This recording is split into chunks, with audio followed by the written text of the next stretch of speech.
Hello, my name is Dougie Brimson and welcome to Madder Maxx. Over the next 13 weeks we'll be taking a look at some of the most exciting, dangerous and downright bizarre forms of motorsport available here in the UK.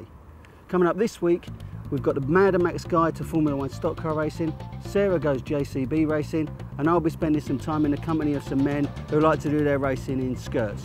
But first, here's a taster of what's coming up throughout the series.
Each week on Madder Maxx we'll be taking an in-depth look at one specific area of UK motorsport, and as a fan of short circuit racing, we're better to start than with the kings of the ovals, the Formula 1 stock cars.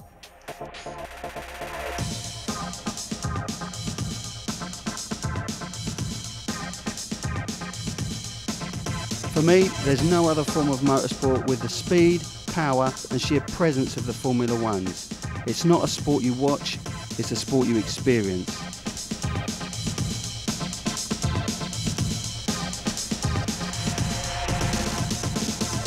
Weighing almost the same as a transit van, these cars are powered by huge American V8s which pump out in excess of 600 brake horsepower. That makes these some of the most powerful cars you'll find racing anywhere. And those engines push the cars along at a tremendous rate, and on these 400-metre tracks they can reach speeds of up to 80 miles an hour. When you consider that stock cars is a contact motorsport, crashes, when they come, are spectacular. Meet Formula 1 stock car driver, Lloyd. It's the sheer power of them. It's the sheer power of the cars. You've got 700 horsepower and there's no comparison to having such a quick car, plus it's contact sport as well. The budget really, you can't really go to a budget because you never know what's going to happen. You spend as much as you can afford, really. Your tyres are the main thing at £80 odd each, and you could probably strip a tyre in a full meeting. It helps you a lot more around the bends because of the banking. Plus there's plenty of room as well, so there's a lot of room for mistakes, but it is fast, and you just got to keep yourself to yourself and just get your head down and keep going. Well, being at the back is a lot more of an advantage. It may not think it is, but you can relax for probably a lap until everybody sort of sorts itself out and you can see what's happening all the time. So you've got a bit of breathing space, and then once after a lap you just start picking them off and getting your way through the grid. That's enough chat, let's see these cars in action.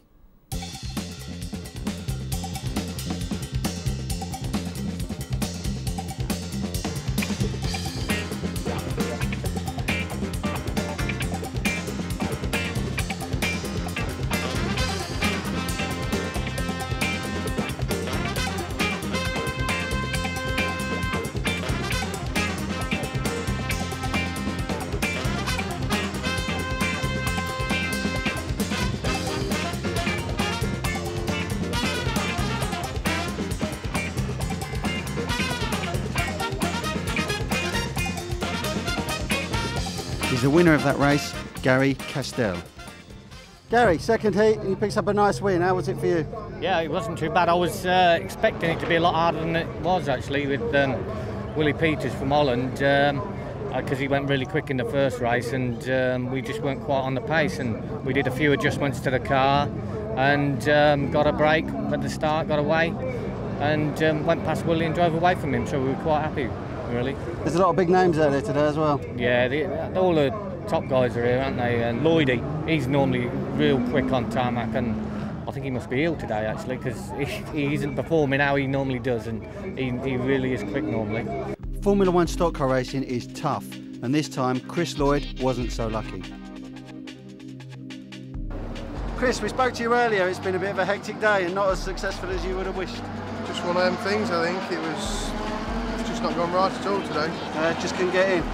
It was just a case of, it's such a big track, and the way the smashes went off, it just didn't go right for me. I took the wrong way and ended up in the fence and just couldn't get going. If you do have a bad day, how hard is it to bounce back? Or do you spend the week thinking, if I'd have done this, if I'd have done that? I never really think at all, to be truthful. You've either got the luck on the day or you haven't. So you just take every day as it comes. At the end of the day, it's a sport that we all enjoy, and if you win, it's a bonus. If you lose, try again next time. That's just about it for the Formula One stock cars. We will be returning to the ovals throughout the series.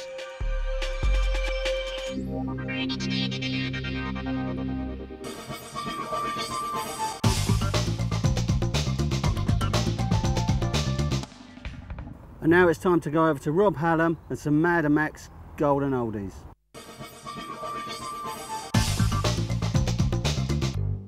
Thanks a lot, Dougie. That's right, viewers. It's me, Rob Hallam, with my good buddy, Dickie Spatula. Hi there, Rob. How's it hanging? It's okay. Let's check out this action from the archives. Well, I don't think he wanted to go in that direction. What do you think, Rob? I don't know, guys, but look at these guys. They're really going for it here. That was number 32 there, and here's a guy in a helmet. Well, that's a novel way of doing up boots. What do you say, Rob? Absolutely. Whoa! That guy really took a fall. He's on a one-way ticket to Payne Central. Here we go. Wow, an Olsen RS200. He's really giving that baby. Oh, he didn't want to do that. That's gotta hurt. Oh, wobbly bodywork there. Did you see that? Absolutely. Just like my wife. Now, what's this guy doing? With some rallying action. Oh, God, he's gonna lose a tire. Oh, no. What's this thing? That's an SR71. How fast does that thing go? Mach 3. Plus. You bet. I bet these guys will want to be. Look at this old-timer. Come on, get it together. Here we go, Dickie. I bet some of these car drivers wish they could go this fast. I bet some of these car drivers wish they could go that close together as well.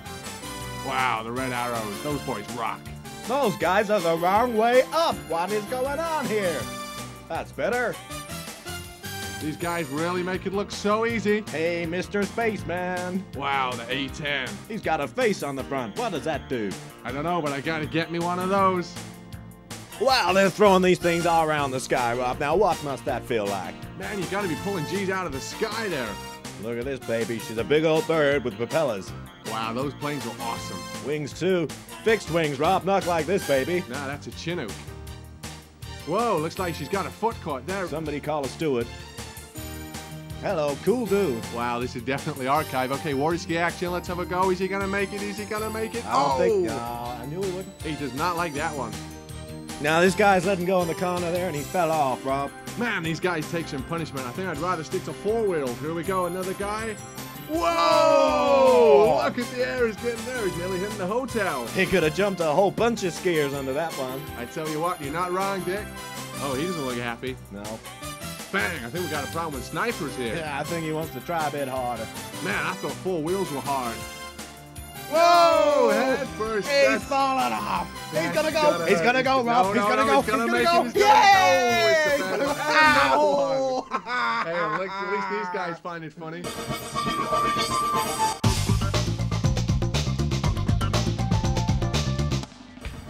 After the break, Sarah goes digger racing and I meet up with a hovercraft racer. Well, there's loads of ways you can spend your Sunday afternoon, and this Sunday we've decided to come down to Eastfields Farm in Hooking in Maidstone to see what's in store. And you may wonder why I'm stood in the bucket of a £40,000 JCB. Well, this is what I'm going to be racing later on.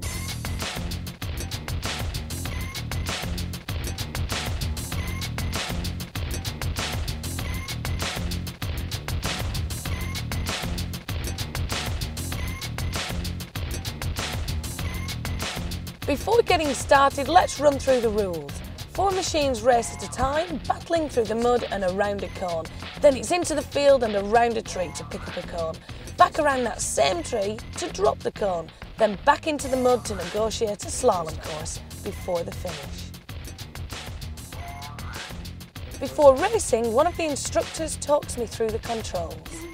So Andy, before I get in this and race it, how does it work? Show me the controls. Right, controls are ignition, turn it on, accelerator and brake, forward and reverse, lift it up, push it forward, you go forward. Yeah. And the same principle for reverse. Okay, it's got a 4-speed manual gearbox, got a little button on the side that acts as a clutch, same principle as in a car. Okay, push the button in, change gear and let go of the button. You must make sure you let go of the button though, or you don't go nowhere. Okay, right, I'm going to call that number 1 and that number 2. And that's for the bucket? That's for the bucket. The tricky bit? The tricky bit, yeah. Push it, pull it back, it goes up, push it forward, lowers it. Okay? Yeah. Also, on number 1, if you push it to the left hand side, tilts the bucket, and right hand side brings the bucket back. Okay? Number 2, push it forward, we'll open the bucket up. And yeah. Don't ask me to repeat that.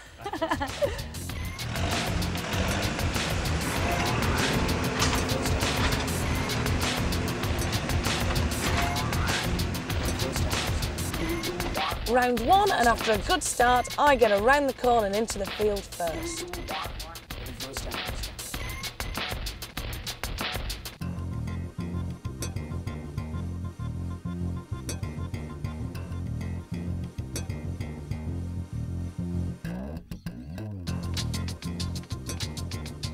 I knew the cone was going to give me problems. I lose it later on the track.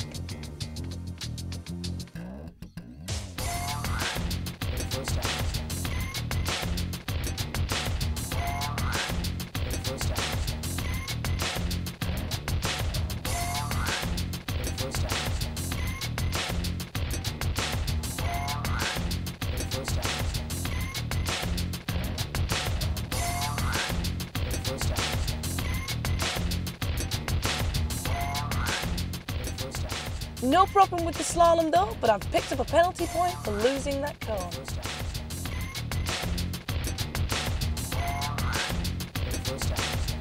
Well, I've just had my first race. I would really like to interview the winner of the race, but I can't because it's me. I'm brilliant to drive, very bouncy. I had to strap my seatbelt on coming down one of the last legs because my head was actually hitting the roof, so I thought I was just going to be completely thrown off the chair. The only thing I couldn't get to grips with though was the bucket. I have not got a clue how to operate one of those up, down, clamps, in, out. I've no idea.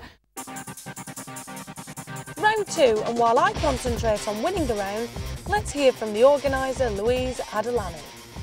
The racing first started about 8 or 9 years ago. We are the only people in the country to be currently running this type of activity, and we really want to be able to offer it to all types of people to come along, all age groups as well. We've had people who've been in their 70s. We had one lady come, she was 68, she'd never even driven a car before in her life, and she had cataracts, and she had the time of her life.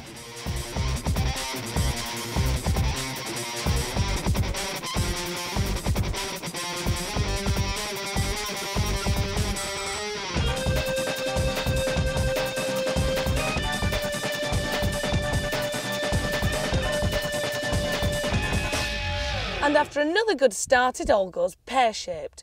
Going into the field, I missed 3rd gear, and then trouble from that cone again. I just couldn't pick it up.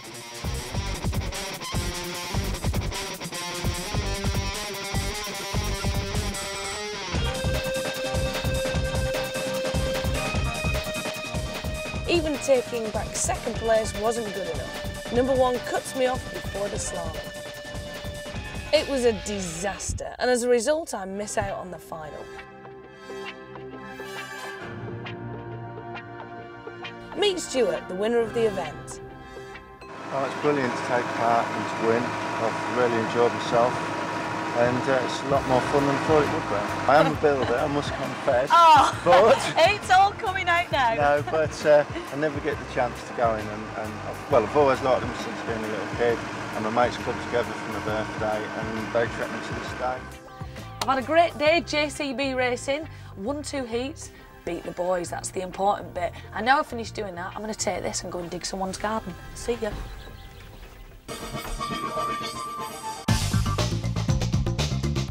Hey viewers, it's me, Rob Hallam, again with some awesome archive footage. I got my man Dickie Spatula here. How are you, Dick? Hi there, Rob. I'm mighty good, thank you. Whoa, look at that guy doing a wheelie with a truck. Must be difficult to steer when you're doing that kind of thing. Hey, what's this? Looks like a new breakdance craze. Belly slide. Whoa, get the band-aids out. Yeah, bit of truck racing here, Bob. Now look at this guy. Whoa, he's handling that in the wet. I've seen that on the freeway a few times. Look at that turf go. I think this guy's lost it. He wants to look after the outhouse. Man, I hope that's not the John. Someone said, whoa, that's a big smash. Here we go. It's so wet there. These guys are slipping everywhere. And another one. Hey, reproduction. Hey, he won't be happy. Whoa, this is one of those tractor pulls. Now, do you see how big the back wheels are in comparison to the front wheels there, Rob? I see that, Dick. Now, wouldn't it be easier to steer them if the front wheels were as big as the back wheels? Man, that one had 4 engines. Whoa, that's a blowout. This guy doesn't look happy. Man, look how many engines are on there. That's some awesome horsepower. Yeah. I bet that's got more power than a Kia Pride. A what, Rob? It's a small Korean car. It was a gag, Dick. Let's just watch the action. Man, if these things go up, they're in trouble. Yes, indeed.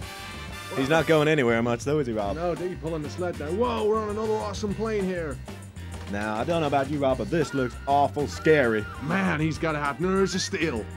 Looking a bit nauseous up there. Whoa. Whoa. Whoa! Has he lost control there, Rob, you think? And again. Is he okay? Man, I just go around a roundabout on the freeway and I feel sick. Now, correct me if I'm wrong, Rob, is this thing not pointing downwards? Absolutely. We're like you mad on Madder Maxx, but I think he better pull up soon. Now, correct me if I'm wrong, Rob, but I always thought that these planes were non-smoking now. Yeah, Dick, I think that might be display smoke. Could be wrong. Whoa, I hope he didn't have the rich chili before he got in there. If he did, he's tasting it now.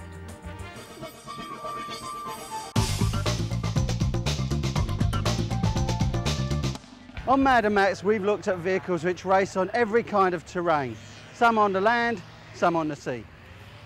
But this week we've come to look at a form of racing which uses both. They don't have wheels, they don't have propellers, in fact, they have a skirt. You've guessed it, it's hovercraft racing. Hovercraft racing is a bigger sport than you think. Races take place in Finland, Australia and the USA, to name but a few. There's even a World Hovercraft Federation. After all, once you've built a machine like this, what else is there to do with it but race it? Let's find out. To find out a bit more about hovercraft racing, I'm with Robin Brickles. Robin, can we clear one thing up straight away? Are you a driver, a pilot or a sailor? I'm a hovernaut. A hovernaut. And how long have you been a hovernaut? About 15 years now. What is it that brought you into hovercraft? I smashed my motorbike up. And it seemed like a better idea than actually having another accident on the road, so... And that was it? That was how you come into it? It just sort of came from there, yeah. And I did have an interest in hovercraft, like, so ever since I was, you know, really very little. But I was always into motorbikes until that fateful day.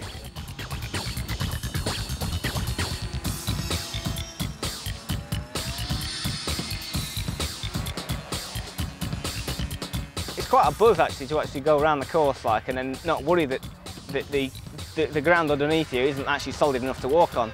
In other words, like when you're coming across, you go from a field over a jump into the water, and you don't even feel you've done it. It's an amazing thing. Like you really have to actually experience it to know what it's like. There is quite a lot of movement about it, and I think it's probably more like a motorcycle outfit for as a passenger than actually a motorbike. But all the movements you do, there's none of them that are really all that strenuous. The more strenuous thing is like holding yourself up against the handlebars when you're accelerating, because they do accelerate quite quickly at the moment. I mean, we've got somewhere around 130 brake horsepower coming out the back of the craft, and it'll knock fence panels out at like a third throttle. I mean, we don't have any brakes or anything, but we tend to use actually the rudders for the brakes, and the throttle to actually slow it down by pointing it in the right direction. It's a bit more like spacecraft, where you accelerate in space, and because there's nothing to slow you down, you've got to turn the whole spacecraft around the other way, fire the thrust the other way to stop yourself.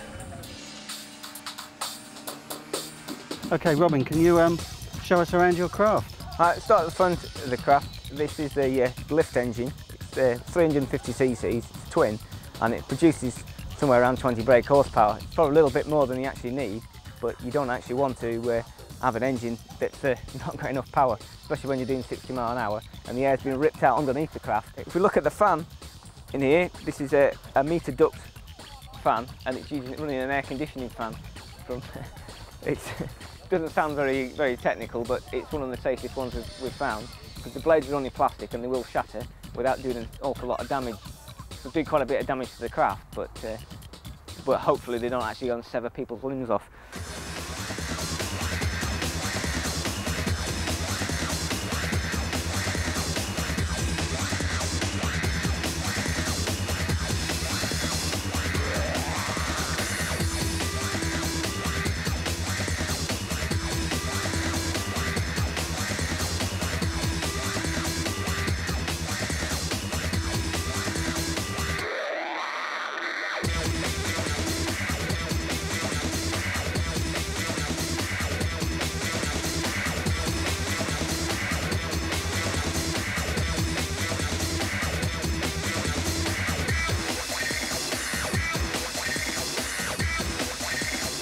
Robin, we've just seen you have your first race, and it was a success. Yeah, it's probably the first race I'm going to get points for this season, actually, because the last meeting we had, it was a bit of a washout, and nobody got any points for it. So it's good to start off in the way you want to go on. At the end of the day, those 20 points Robin scored could prove invaluable at the end of the year. And with another 4 rounds of the championship to go, hopefully, come the end of the season, he'll be the name on the trophy.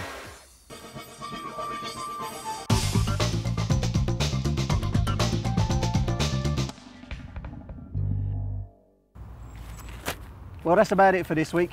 Next week, I'll be back down the ovals doing some banger racing. Sarah spends time with some mad Icelandics who try to drive cars across water and up mountains. And we'll be meeting top fuel drag racer Barry Sheevels. See you then.